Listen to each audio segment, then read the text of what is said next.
olfactory perception. Some have referred to as gifts of the spirit. They come by a lot of different names. But what they are is natural attributes of what human beings are. We're created in the image of a creator. That means more than how we look. It has to do with what we are. And what we are very capable individuals. But in order to reach those higher capabilities, in order to reach those higher states of awareness, in order to actualize your full potential as a human being, you have to be able to slow the mind. You have to be able to create a situation where the mind, if you were to look at it with an EEG and look at the brain activity, you get very coherent, very rhythmic patterns, the kind associated with the emotions of love and empathy and compassion. Same kind of patterns show up. Higher ordered thinking is associated with these coherent patterns, these rhythmic patterns. Fear, flight responses, anger, hate, you get incoherent patterns all over the map at a higher amplitude, at a higher pulse rate, that indicate agitation, confusion, the inability to think. What we do know is that in states of fear, worry, and anxiety, you cannot ever reach your higher capacity as a human being. So the easiest mind control technique, keep people in a state of fear and worry and agitation, and we're defeated before the first volley is fired. That's not what we need to be about. You know, when you think about it, when you're walking confidently, consciously doing what you know you're capable of doing, how empowering it is to step into each act that you take on as a human being in a productive and meaningful way, without fear, without worry. It's when your mind falls into what some call that zone that the athlete knows and the artist knows and every one of us knows in those instances where those sparks of creativity come through. That is our normal state of consciousness. If you were to look at it in the lower range of the alpha range where you are in that most creative mindset, you'd be between 7 and 8, 7 and 9 hertz pulses per second. The planet naturally oscillates at 7.83 hertz pulses per second. Isn't that interesting? Correlates perfectly with the ideal state for awake, conscious living when you're awake. And yet the fields that we surround ourselves with in this room right now, in every room where everyone's watching this because the power grid is operating at 60 hertz, 60 pulses per second, an agitating signal all the time in our background noise, if you will, our noise. Because think about it, in a crowded room, all the noise you hear and you're having a conversation with your friend, and you block out all that background noise. We do the same thing with electromagnetic fields. I'll tell you when you notice it. I couldn't use this analogy in Germany. I'll tell you why in a minute. But think about when the power fails in your community. When the power goes out, completely goes out, the power grid's down. Now everybody remembers it given all the winter storm activity. And the first thing you notice how quiet it is because the refrigerator's not humming along, the air conditioner or the heaters aren't blowing air around. The second thing you notice is how your whole body exhales as you relax. Same feeling when you come in from a hard day of work and you're wearing your insulated soles on your shoes, and the first thing you do is you kick them off and you come back into ground with the pulse rate of the planet and you relax. That relaxation is the silence. Do you know what the sound of being born into an explosion is? Silence.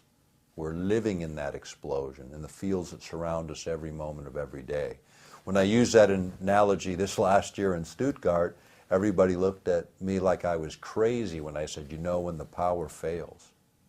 It never fails in Germany. People with gray hair never remember a power failure since World War II ended. You know, I mean, we don't even think about that. I mean, you talk about the contrast in technology. I can't even use the same analogy in Europe because it doesn't make sense because their technology happens to run smoother. And we invented the power grid for all practical purposes. But again, you know, I say it humorously, but at the same time recognizing under all this are these very real effects that we have to recognize. So how do you learn how to control you. You know, people ask me all the time, you talk about a lot of technologies, generate a lot of concern, some levels of anxiety. That's not my intention. My intention is to inform so we can begin to think about this stuff in a productive, constructive way and how we address it. But more importantly, the more important part of this message, and anything that I've said in the last couple of days, is about the fact that we are more than we think we are. There are no small things. There's only things that are undone. Each thing that we do as individuals matters. It matters a lot, more than you might even realize or recognize. And there are no small things. And what I do versus what you do, it's not a size issue. It's getting the work done. All of us have a sphere of influence, and we need to assert ourselves in that sphere of influence. What that means is it might mean that we have a conversation with our family or our close friends. We don't feel any anxiety having done that. When the anxiety creeps in, back off. Think about what you're doing. It should be like breathing if you're working outside of fear and outside of worry, and you're working in a way that is possible, where you acknowledge it's possible. Do what you know you can do to further your version and your view of the truth, and do it in a respectful way, and do it with confidence. And don't lift the burden if it's too heavy. There's someone else that'll lift it for you, or lift it with you. But do something in favor of what you believe to be right and true, whether it's on any of the issues we've covered today or on some other issue, but something that you care about and recognize there's a billion other people doing the same thing, and we're not waiting for an organization to form. We're already standing in it. It's called the human race. Participate in it. Be what you were created to be, and assert yourself in the world today by affecting change, by direct action, in a respectful and rational way, and without fear and without worry, because that is the zone in which things can happen. Fear is the adversary. It has always been the adversary, and it's the easiest method of controlling human behavior.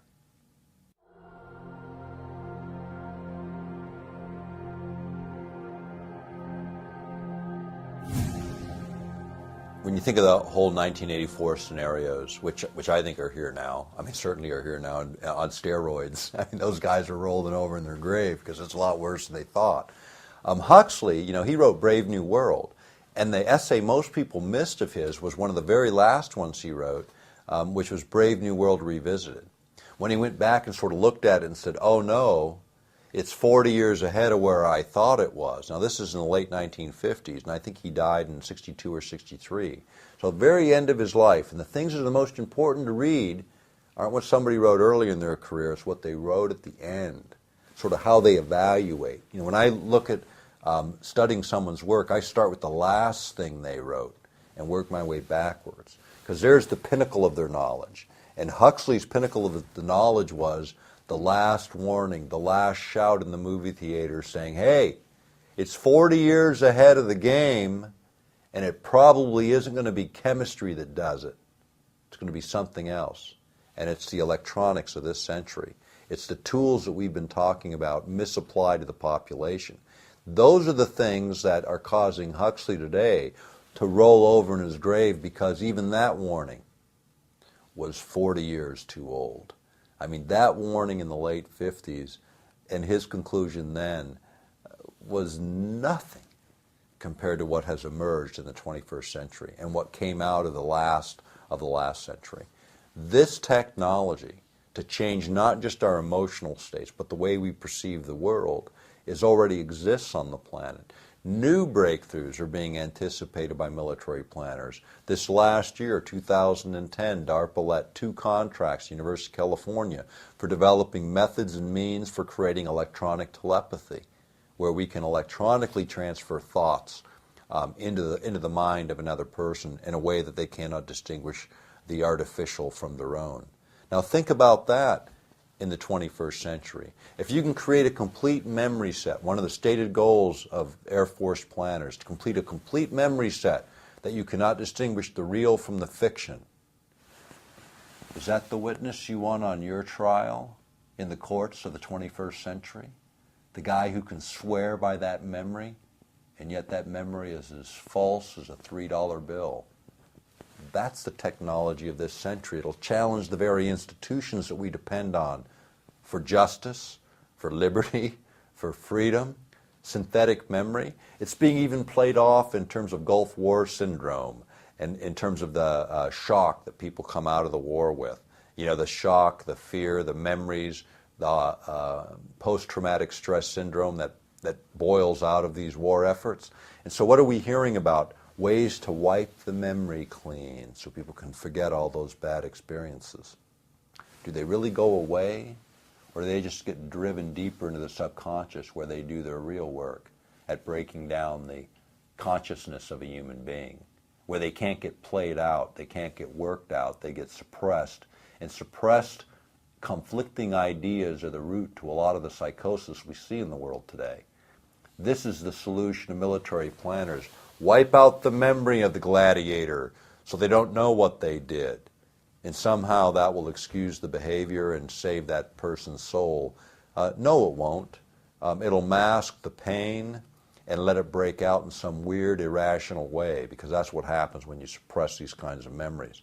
Secondly, maybe we want these guys to remember what they did because maybe some of the things that they were directed to do they shouldn't have done in the first place.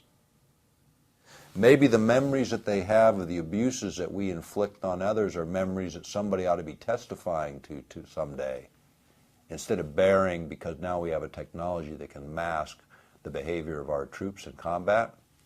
That's not the answer.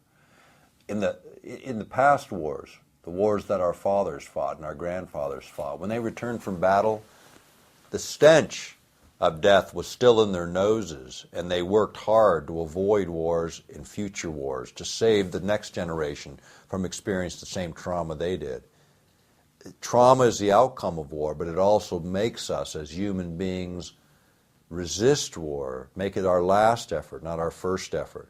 If we take it out, we make it neutral, where there's no pain, there's no residual memory. It becomes easier and easier to inflict war on others. It becomes easier and easier to use that as the solution rather than diplomacy and fair play. Is that what we want? Is that the reflection of American values we want our military, paranoid closet planners to engage in for us? Or do we want them to uphold the values, instill those values on the next generation of military planners, so that American values are what's projected to the world by our example, not by our hidden agenda?